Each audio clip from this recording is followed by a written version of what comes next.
एक बार फिर से आप सभी का स्वागत है मेरे प्यारे दोस्तों आपके अपने यूट्यूब चैनल पर। मेरे प्यारे दोस्त, अगर आप एमए फर्स्ट ईयर में हैं और आपने हिंदी साहित्य ले रखा है तो इस वीडियो को पूरा देखिएगा, क्योंकि वीडियो में जो है काफ़ी ज़्यादा मजा आने वाला है और वीडियो आपके लिए काफ़ी ज़्यादा इंपॉर्टेंट भी होने वाला है।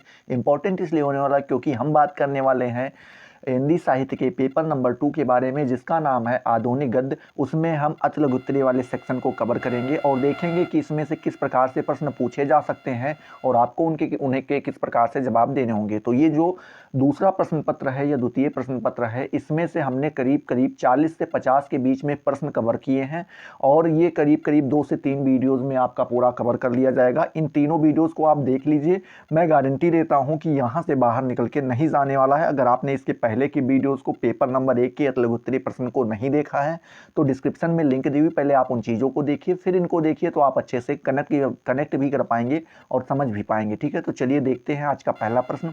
पहला प्रश्न कह रहा है, हिंदी नाटक के विविध सोपानों का कालक्रम अनुसार नामों उल्लेख कीजिए। ठीक है, तो हिंदी नाटक की विकास यात्रा का कालक्रम अनुसार अधोल्लेखित सोपानों में देखा जा सकता है। पहला आप देख पा रहे हैं कि भारतेंदु युगीन नाटक, ये कब से कब तक रहा है, तो 1846 से 1884 तक भारतेंदु युगीन नाटक रहा है। ठीक है, दूसरा यहाँ पे हम देख पा रहे हैं उत्तर भारतेंदु नाटक, ये कब से कब रहा है, तो 1885 से 1912 तक रहा है उत्तर भारतेंदु नाटक।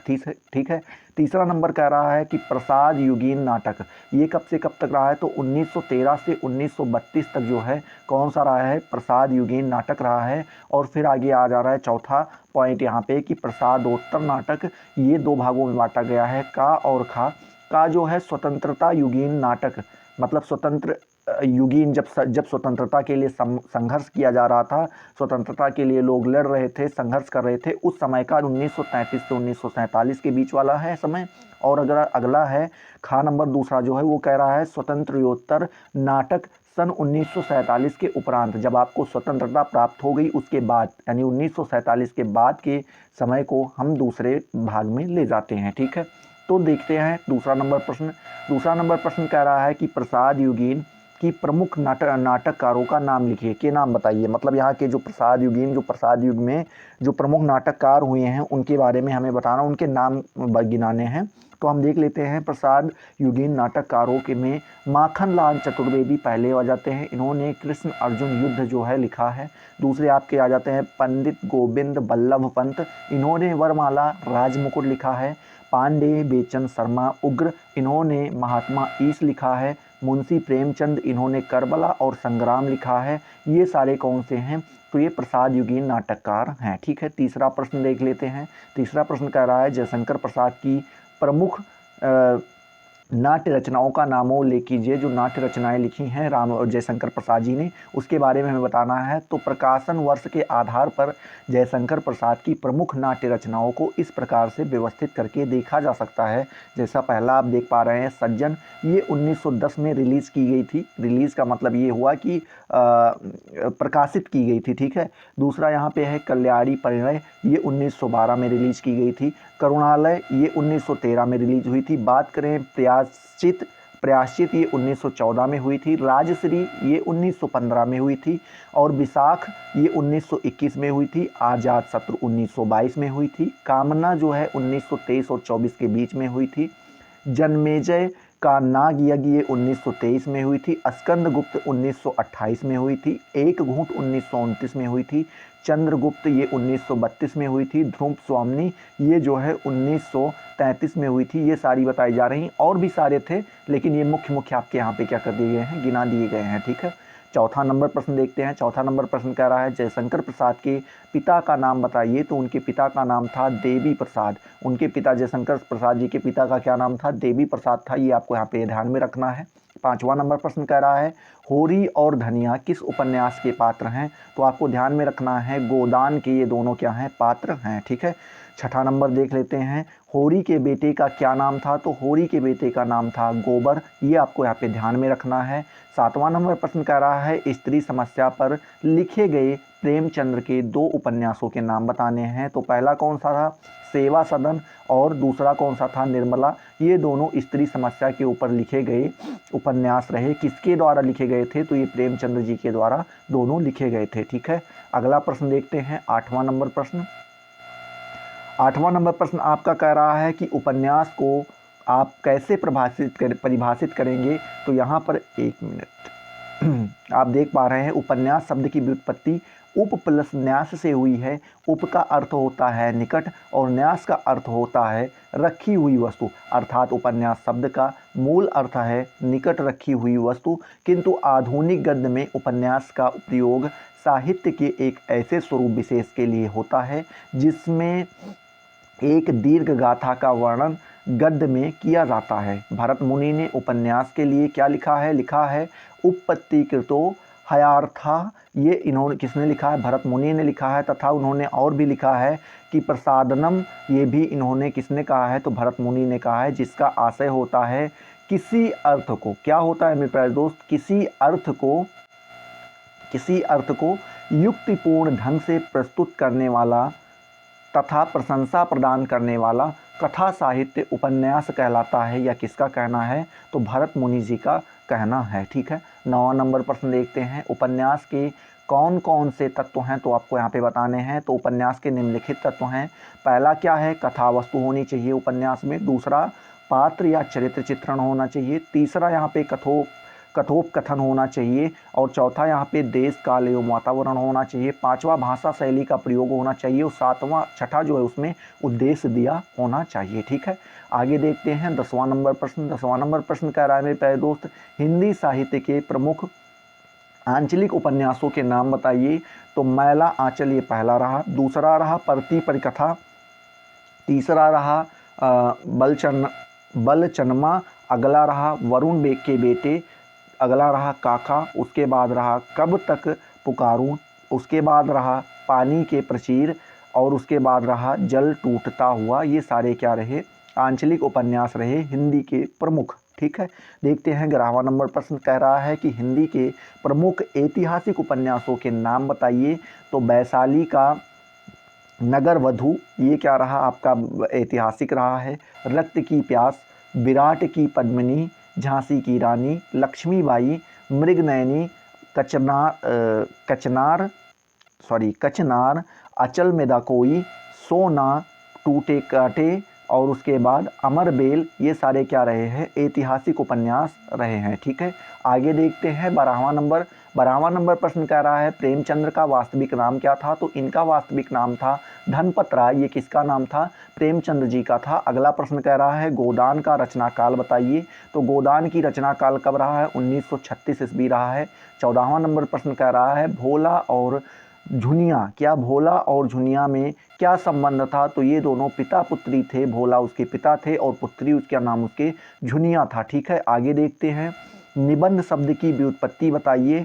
तो बंध शब्द से नि उपसर्ग और धन प्रत्यय लगाकर निबंध बना है। ठीक है। ये आप इस प्रकार से बता सकते हैं।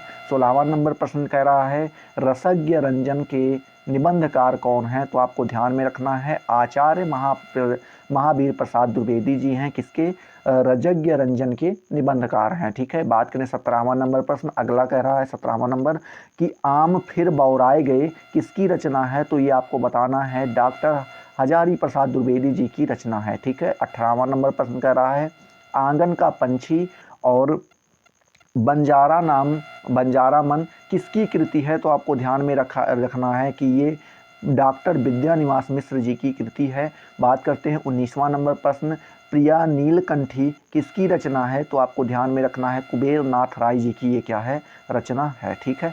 आगे देखते हैं गंधमादन, 20 नंबर प्रश्न, गंधमादन के कृतिकार कौन है। तो आपको ध्यान में रखना है कुबेर नाथ राय जी हैं। बात करें नाखून क्यों बढ़ते हैं के निबंधकार कौन है। तो इसके निबंधकार हैं डॉक्टर हजारी प्रसाद द्विवेदी। 22वां नंबर प्रश्न जो है ये कह रहा है राघवा करुणो रसाह के निबंधकार कौन है। तो आपको ध्यान में रखना है कुबेर नाथ राय जी, ये इसके क्या हैं, निबंधकार हैं। ठीक है। आगे देखते हैं मेरे प्यारे दोस्त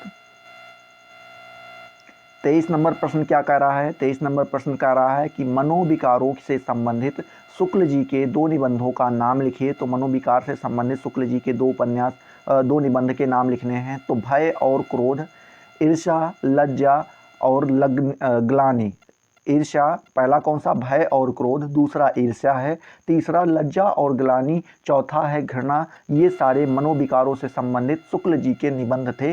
मनोविकार का मतलब होता है मन से संबंधित, मन से जो मन में विकार उत्पन्न हो जाते हैं उससे संबंधित उनके निबंध कौन कौन से थे उनके बारे में बताना था। ठीक है, 24वां नंबर प्रश्न देखते हैं। डॉक्टर विद्यानिवास मिश्र के 2 निबंधों के नाम बताइए। तो मेरे राम का मुकुट, भीग रहा है और भोर का आवाहन, ये दोनों किसका है, डॉक्टर विद्यानिवास मिश्र जी का निबंध है। ठीक है, बात करते हैं 25वां नंबर प्रश्न। विषय और शैली के अनुसार निबंधों की कोटियां बताइए। तो आपको यहाँ पे निबंधों के मुख्य प्रमुख भेद इस प्रकार से दिखाए गए हैं। पहला तो विचारात्मक होना चाहिए, दूसरा भावात्मक होना चाहिए, तीसरा वर्णनात्मक होना चाहिए, चौथा विवरणात्मक होना चाहिए और पांचवा ललित होना चाहिए। ये सारे क्या हैं, निबंध की कोटियां हैं या फिर आप कह सकते हैं निबंध के प्रमुख भेद हैं। ठीक है, 26वां नंबर प्रश्न कह रहा है निबंध के प्रमुख तत्वों पर प्रकाश डालिए। तो निबंध के प्रमुख तत्व अधोल्लेखित हैं। पहला कौन सा है, संक्षिप्तता, दूसरा कौन सा है, गंभीर्य, तीसरा कौन सा है, परिपूर्णता, चौथा है सुसंबद्धता, पांचवा है विचार और भावबद्धता, छठा है भाषा शैली की प्रौढ़ता और सातवां है स्व उद्देश्य पूर्णता। ये कौन से हैं, निबंध के 7 प्रमुख तत्व हैं। ठीक है, आगे देखते हैं 27वां नंबर प्रश्न। इसमें लिखा है ललित निबंध की प्रमुख विशेषताएं बताइए। तो ललित निबंधों की प्रमुख विशेषताएं अधोल्लेखित हैं। पहला कौन सा है, व्यक्तित्व की व्यंजना, दूसरा कौन सा है, मन की उन्मुक्त उड़ान, तीसरा कौन सा है, पांडित्य प्रदर्शन, चौथा कौन सा है, यायावरी वृत्ति, पांचवा कौन सा है, लोकानुराग, छठा कौन सा है, गद्य गीत की झलक, सातवां कौन सा है, भाषा की ललित्य। ठीक है, ये क्या है, 7 ललित निबंधों की प्रमुख विशेषताएं हैं, यहाँ पे आप देख पा रहे होंगे। ठीक है, 28वां नंबर प्रश्न कह रहा है द्विवेदी युग के प्रमुख निबंधकारों के नाम बताइए। तो द्विवेदी युग के प्रमुख निबंधकार पहले आप क्या जाते हैं, गोविंद नारायण मिश्र, ये द्विवेदी युग के प्रमुख निबंधकार हैं। दूसरे आपके हैं माधव प्रसाद मिश्र, तीसरे हैं गोपाल राम गहमरी, तीसरे आपके हैं चंद्रधर शर्मा गुलेरी, चौथे आपके हैं पूर्ण सिंह, पांचवें आपके हैं पदम सिंह शर्मा, छठे आपके हैं डॉक्टर श्याम सुंदर दास, वियोगी हरि, सातवें कौन से हैं, वियोगी हरि, और आठवें कौन से हैं, सिया राम शरण गुप्त, और आठवें कौन से हैं, मिश्र बंधु, नौवें कौन से हैं, पद्मलाल पुन्नालाल बख्शी। ये सारे क्या हैं, द्विवेदी युग के प्रमुख निबंधकार हैं। इनके नाम आपको एकदम से याद होने चाहिए। यहाँ से प्रश्न आपका बिल्कुल बन सकता है। ये सारे मोस्ट इंपॉर्टेंट क्वेश्चन हैं, आपको एक भी नहीं छोड़ने हैं। ठीक है, देखते हैं अगला 29वां नंबर प्रश्न। शुक्ल युग के प्रमुख निबंधकारों के नाम बताइए। तो शुक्ल युग के प्रमुख निबंधकारों में डॉक्टर गुलाब राय, पद्मलाल पुन्नालाल बख्शी, माखनलाल चतुर्वेदी, वियोगी हरि, रामकृष्ण राय कृष्णदास, वासुदेव शरण अग्रवाल, हरिभाऊ उपाध्याय, सियाराम शरण गुप्त, आचार्य चतुरसेन शास्त्री, पांडे वेचन शर्मा, जिसको उग्र के नाम से भी जानते हैं, डॉक्टर पीताम्बर दत्त बड़थवाल, ठीक है, बनारसी चतुर्वेदी, और कौन से हैं, रामकृष्ण सिलमुख, और कौन से हैं, सदगुरु शरण अवस्थी। ये क्या हैं, शुक्ल युग के प्रमुख निबंधकार हैं। इनके भी नाम आपको एकदम से याद होने चाहिए। ठीक है, आगे देखते हैं आज का आखिरी प्रश्न, 30 नंबर प्रश्न देखते हैं। क्या कह रहा है, लिखा है शुक्लोत्तर युग के प्रमुख निबंधकारों के नाम बताइए। तो प्रमुख शुक्लोत्तर निबंधकारों में महादेवी वर्मा पहली आपकी आ जाती है, दूसरे आ जाते हैं डॉक्टर हजारी प्रसाद द्विवेदी, तीसरे आ जाते हैं आचार्य नंद दुलारे वाजपेयी, तीसरे आ जाते हैं चौथे आ जाते हैं डॉक्टर नागेंद्र, पांचवें डॉक्टर रामविलास शर्मा, उसके आगे डॉक्टर वासुदेव शरण अग्रवाल, उसके आगे डॉक्टर नामवर सिंह, उसके आगे डॉक्टर शिवदान सिंह चौहान, उसके आगे शांत प्रिय द्विवेदी, उसके आगे डॉक्टर सत्येंद्र आदि का नाम उल्लेखनीय है शुक्लोत्तर युग के प्रमुख निबंधकारों में। ठीक है, तो ये सारे आपके मुख्य थे जिनको आपको याद में रखना है। तो ये सारा वीडियो जो है 30 प्रश्न आपके इस वीडियो के अंतर्गत कवर किए गए हैं। एक वीडियो इसका और आएगा और उसको भी आप देख लीजिए। यहाँ से बाहर नहीं जाना है, ये मैं गारंटी ले सकता हूँ। बस आपको इन चीज़ों को अच्छे से तैयार कर लेना है। अगर ये वीडियो पसंद आया है मेरे प्यारे दोस्त, तो वीडियो को फटाफट लाइक करो, अपने दोस्तों के साथ शेयर करो। अभी तक आपने चैनल को सब्सक्राइब नहीं किया तो सब्सक्राइब करके बेल वाले आइकन को जरूर प्रेस कर दो, जिससे आपको सारी नोटिफिकेशन मिलती रहें और आप उनसे लगातार लाभान्वित होते रहें। चलिए अगले वीडियो में मिलते हैं नए जोश नए टॉपिक के साथ। तब तक के लिए जय हिंद, जय भारत।